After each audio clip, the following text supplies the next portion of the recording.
হচ্ছে ধইনা পাতার আচার। এটা হচ্ছে দেশি ফ্রেশ ধইনা পাতা। এটা আমি সুন্দরভাবে ব্লেন্ডার করে নিছি।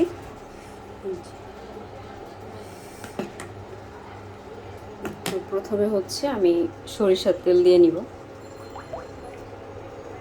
এরপর দিয়ে দিব শুকনো মরিচ, এরপর দিয়ে দিব কিছুটা রসুন, এরপর দিয়ে দিব হচ্ছে তেঁতুলের পেস্ট,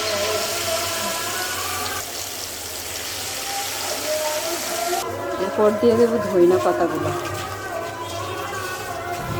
ভালোভাবে নাড়াচাড়া করতে করতে আচারটাকে একদম শুকায় ফেলতে হবে, যাতে তেলটা সম্পূর্ণ শুষে নেয়। তো ফাইনালি এই যে আমার আচার ধইনা বানানো পাতার শেষ। আচার বানানো কমপ্লিট। এখন হচ্ছে এটা রোদে দিব।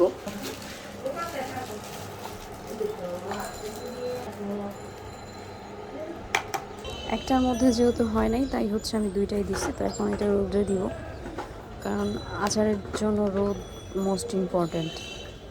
রোদে আচার দিলে হচ্ছে আচার অনেক দিন ভালো থাকে।